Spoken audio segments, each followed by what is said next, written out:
Now, the answer to today's movie trivia question. The actress who played Molly is Mae Clark, who earned everlasting fame when Jimmy Cagney improvised a scene in the film Public Enemy and mashed a grapefruit into Mae's face. I have enormous respect for today's male lead, Ray Milland. He played my father-in-law in Love Story, and he's a gifted and many-faceted actor. It was a privilege to work with him. I think that Ray's fine work in Kitty tends to get overlooked because of another picture he made the same year, The Lost Weekend. That won him an Academy Award for Best Actor, and also took Oscars for picture, director, and script. I'll have more great performers in their greatest roles next week on Romance Classics. Next on AMC, Henry Fonda stars in a story of a lynch mob that takes the law into its own hands. William Wellman's The Oxbow Incident, featuring Dana Andrews and Anthony Quinn. Next.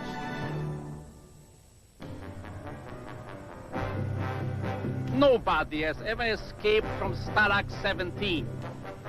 Not alive, anyway.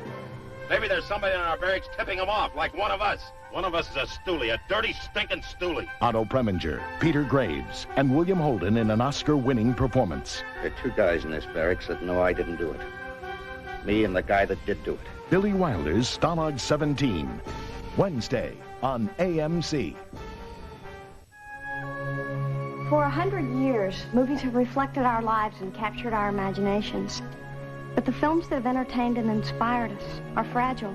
And in very little time, a movie that charts the course of who we are and where we've been can literally disintegrate. 90% of all silent films are already gone forever. Half of all the movies made before 1950 no longer exist. To lose more would be tragic. Tune into American Movie Classics Cable Network Film Preservation Festival on October 21st, 22nd, and 23rd. Help save the films that have influenced our lives and preserve them for future generations.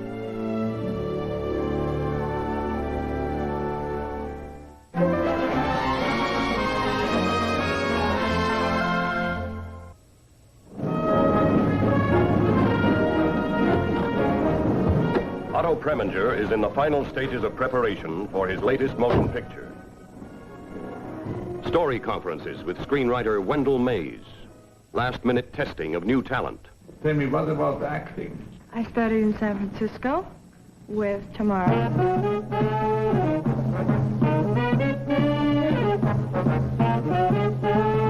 A logistics conference to be sure that the equipment arrives at the right place at the right time. For Otto Preminger, the right place was Hawaii, where he was about to start shooting In Harm's Way, based on James Bassett's best-selling novel. Tons of equipment had been transferred 3,000 miles from the mainland to build a carpentry shop, a factory for the making of thousands of uniforms and costumes, a machine shop, a commissary to serve hundreds of technicians and actors. Finally, the stars arrived. Among them, John Wayne, Kirk Douglas, Dana Andrews, and Francho Tone. At last, the technicians are able to go to work. The script calls for shooting scenes in all parts of the island. Downtown Honolulu, in the section known as Hell's Half Acre. A scene with John Wayne and Patricia Neal. Atherley. That was her name. Atherley. Gee, I'm not doing this well, am I? Don't worry, we'll do it again. Sorry. The windward side of the island, at the headquarters of the PT Boat Squadron. Here is Brandon DeWilde. Good morning, Morning. sir. Sir, this is our skipper, Lieutenant Mason. How do you do, sir? Lieutenant, you mind if I borrow my son for a moment? Kirk Douglas and Jill Hayworth. Excuse me? Soyez la bienvenue. The Pearl Harbor Officers Club on the eve of December 7th. Tom Tryon and Paula Prentice. Otto Preminger directs a sequence with Barbara Boucher. Barbara, keep running. Don't stop. And then, under the camera's eye, they relive the first moments of the Japanese attack. My God, Japs. What? Japs. my God, that's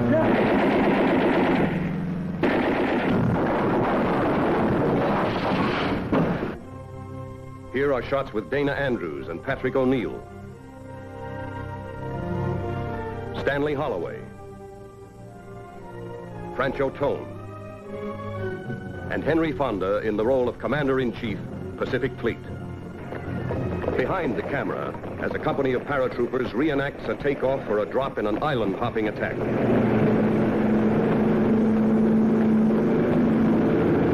A scene with Burgess Meredith. Rockwell, my boy, let me tell you, never, I repeat, never marry a movie actress. You married 3 of them. It was like eating peanuts. Once I started, I couldn't stop. The stars of In Harm's Way are not only the men and women of the cast, but also the ships of the United States Navy, their officers and men. This is the USS St. Paul, en route to a rendezvous in the Pacific to accomplish an unusual mission.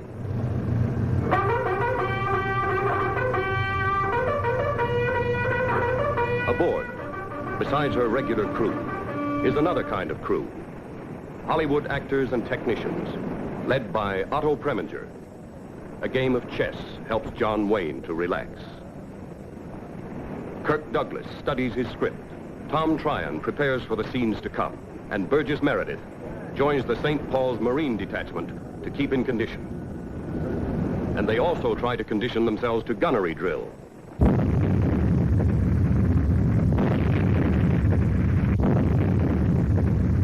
En route to the rendezvous at sea, preparations are made for photographing the dramatic action. Navy cooperation was headed by Admiral Ramage, by Captain Norton and his executive officer, Commander Little, and by Captain Booth. Camera platforms are erected. All preparations for photographing the action are completed. Finally, the rendezvous with the U.S. destroyer Philip is accomplished.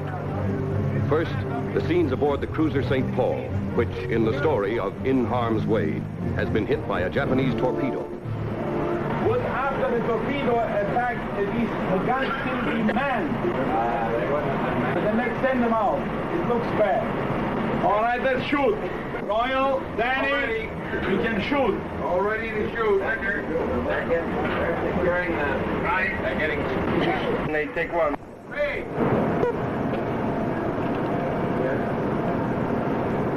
Action. Nice work, Harding. That was a 4-0 job on that sub. But that scene was only one half of the operation.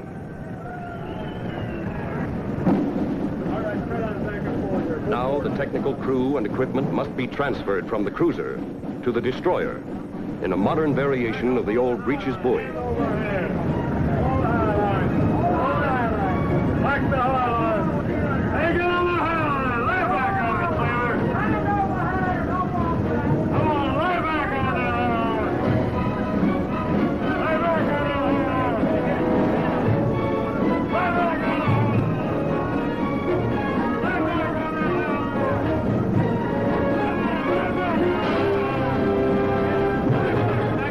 The cameras are set in place on the Phillip, and Tom Tryon's scene is ready to be shot with Captain Ferguson of the Phillip in the background.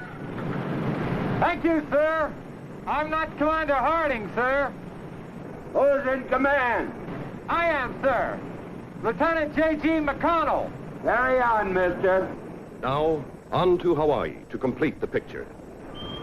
An admiral's salute, the kind of welcome of which only Hawaii and the Navy is capable. Admiral Moorer is piped aboard.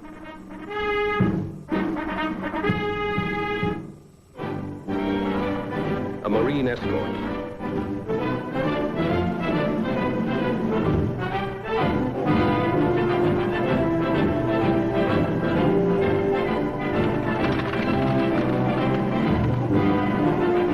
The formality of a Navy ceremony with 2 distinguished admirals aboard. The colorful native dancers, and land legs regained as the members of the film company come ashore and greet their families who had come on by plane. But no moment is as thrilling as the instant aboard ship before the big battle begins. This is not a drill. This is not a drill. General quarters. General quarters. All hands man your battle stations.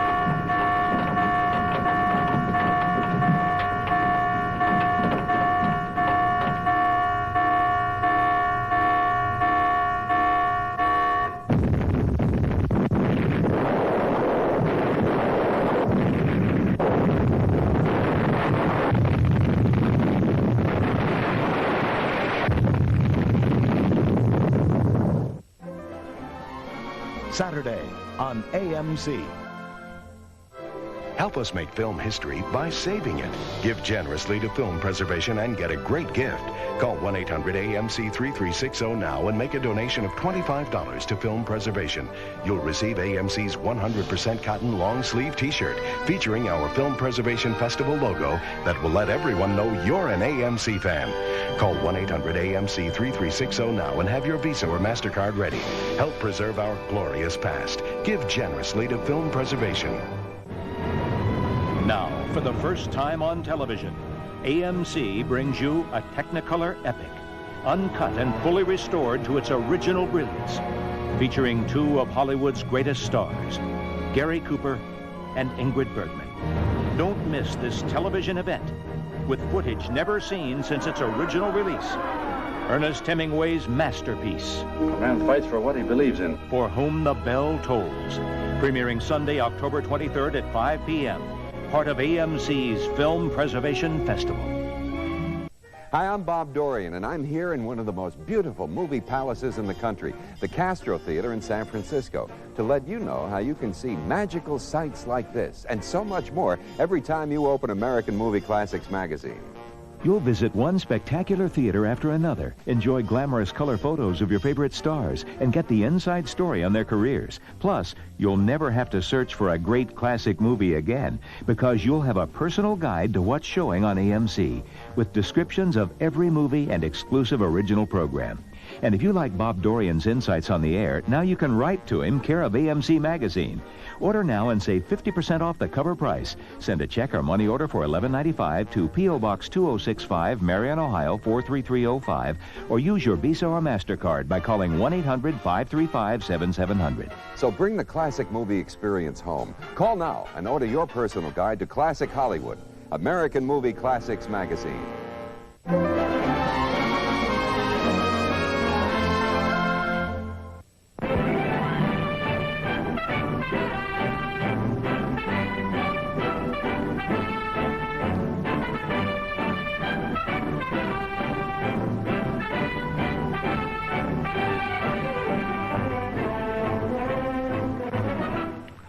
Gentlemen, ever read this book? A lot of people have, and they found it was one of the most vivid, powerful stories they'd ever come across. The book reviewers thought so too. Top-notch ones like Clifton Fadiman, the expert stumper on Information Please, and a noted critic. He sort of summed up the way I feel about this story when he said, I think it's sort of what you might call a masterpiece. I couldn't put the book down till I'd finished it. And right then I knew more than anything that I wanted to play in a picture made from this story. Well, I was lucky enough to do so. And while it's not ethical for an actor to talk about a picture he's in public that is, I'm going to do it anyway. The Oxbow Incident is the thrilling, dramatic story of the Old West and its fabulous characters as they really were. Down in Texas, where I come from, we just go out and get a man and string him up. That's right. I say stretch him. Tain't just a rustler we're after. It's a murderer. If you got any doubts, Tedley, I say let's call off this party. Take him back to judge like Davies wants. This is only slightly any of your business, my friend. Remember that? Hanging's any man's business that's around. That's just a brief idea of what you'll find on the Oxbow Incident. We at the studio think it's one of the most daring and unusual pictures ever made. Jammed with emotional and dramatic impact from the start to the amazing climax. When you see it, we believe you'll agree.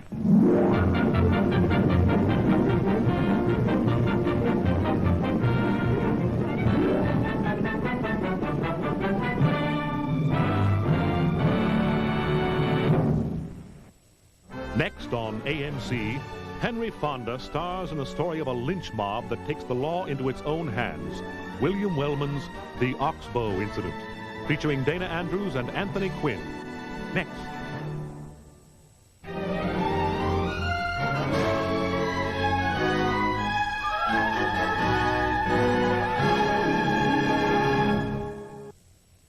We have have often talked here on American Movie Classics about life under the studio system, you know, where actors were assigned to do a particular role, they didn't want to do it, or they were threatened with suspension if they refused.